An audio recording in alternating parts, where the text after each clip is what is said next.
Hello everyone and welcome to this video. आज हम इस वीडियो में जो हमारा प्रैक्टिकल है मेजरमेंट ऑफ सरफेस टेंशन उसके बारे में डिस्कस करेंगे। सबसे पहले हमें ये समझना होगा सरफेस टेंशन या पृष्ठ तनाव किसको कहते हैं। Surface tension is defined as the tension of the surface film of a liquid caused by the attraction of the particle in the surface layer by the bulk of the liquid, which tends to minimize the surface area. पृष्ठ तनाव या surface tension हम किसको कहते हैं? द्रव के इकाई पृष्ठ तल पर लंब रूप से कार्य करने वाले बल को हम पृष्ठ तनाव या सरफेस टेंशन कहते हैं।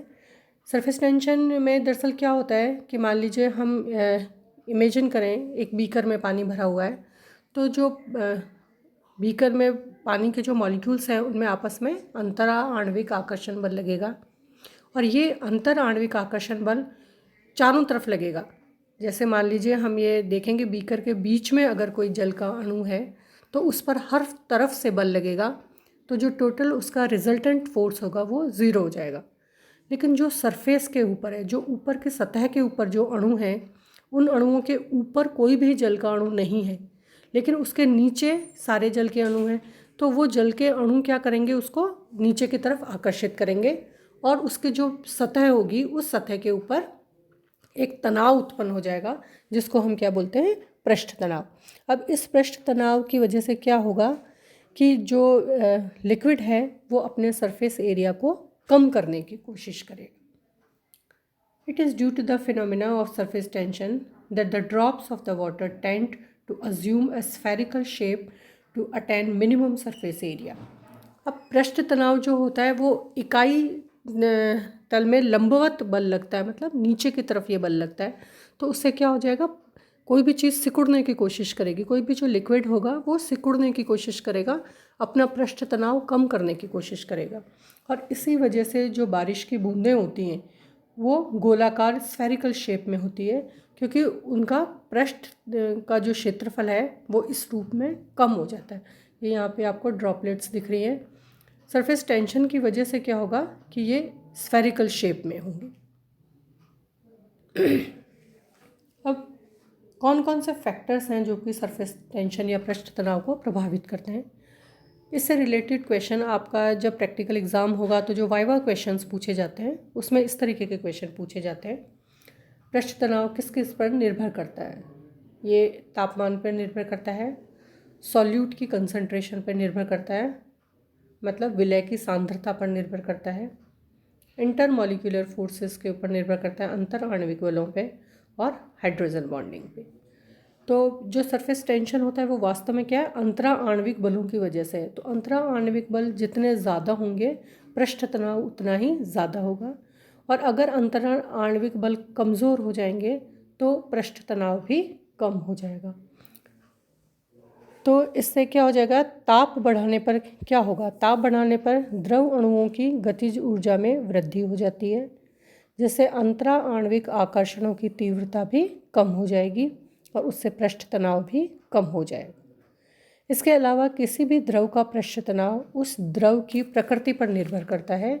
द्रव की प्रकृति का मतलब क्या हुआ कि उसमें इंटरमॉलिक्यूलर फोर्सेस किस तरीके के हैं और उसमें हाइड्रोजन बॉन्डिंग किस तरीके से है।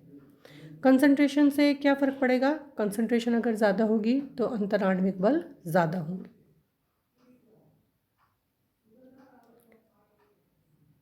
Then phenomenon observe due to surface tension. अब इस पृष्ठ तनाव की वजह से कौन कौन सी बातें होती है जो कि हमें डेली लाइफ में नज़र आती है?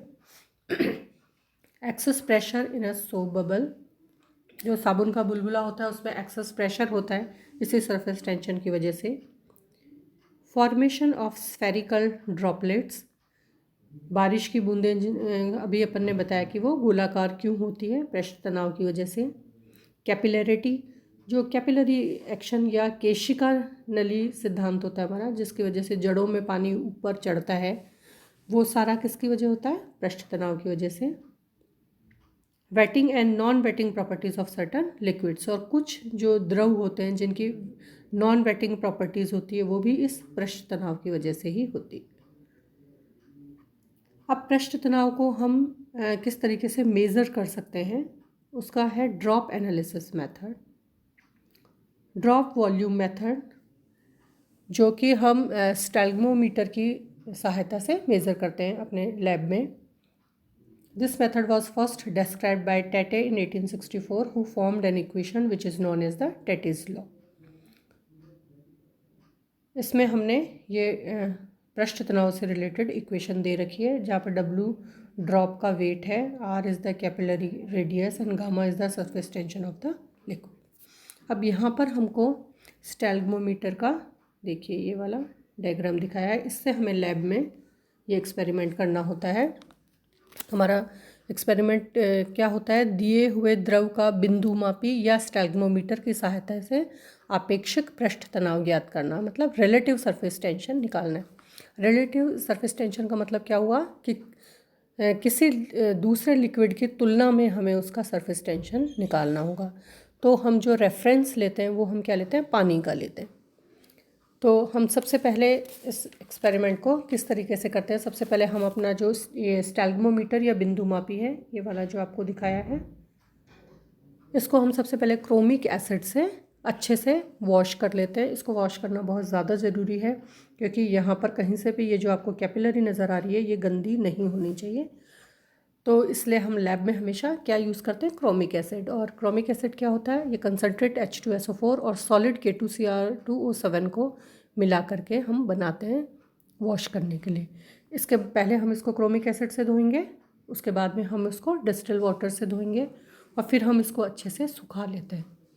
इसके बाद में हम क्या करते हैं, देखिए जैसे ये बीकर में आपने पानी भरा हुआ है यहाँ पे, इसमें हम इसको डुबो लेते हैं और इसके बाद में जैसे आप इसमें डुबो के इसको सक करोगे तो पानी इसमें ऊपर चढ़ेगा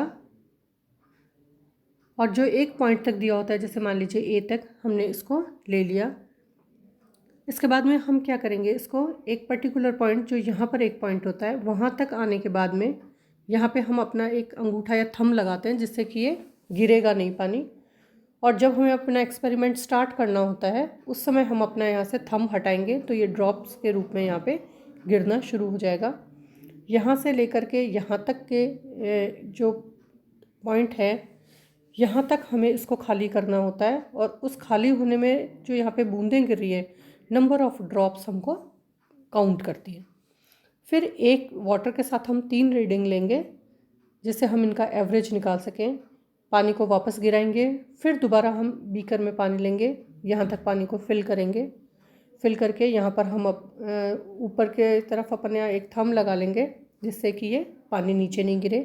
जब आपको एक्सपेरिमेंट स्टार्ट करना हो, रीडिंग लेनी हो, तो आप अपना थंब यहाँ से रिमूव करेंगे और पानी जब गिरना शुरू हो जाएगा, जो 2 पॉइंट आपने फिक्स कर रखे हैं वहाँ से, तो फिर आप इसके नंबर ऑफ़ ड्रॉप्स को काउंट कर लेंगे। तो 3 बार रीडिंग लेंगे आप पानी के साथ और 3 बार जो भी आपको लिक्विड मिला है, अननोन लिक्विड, उसको बीकर में लेंगे। इसी तरीके से इसको फिल करेंगे और 3 बार उसकी रीडिंग लेंगे। उस रीडिंग को, दोनों की रीडिंग को लेने के बाद में ये हमारे पास फॉर्मूला आ जाएगा, the relative surface tension is given by Γ1/Γ2 D1 D2, और ये आपका पूरा फॉर्मूला आ जाएगा। इस फॉर्मूले की हेल्प से हम सरफेस टेंशन को कैलकुलेट करेंगे, मेज़र करेंगे और अपने रिकॉर्ड में लिखेंगे। इसके लिए जो PDF बना करके हमने आपका डाला है आपके ग्रुप पे, आप उसमें से पूरा इसको रीड कर सकते हैं और टेबल बना करके उसको रिकॉर्ड में लिख सकते हैं। Thank you.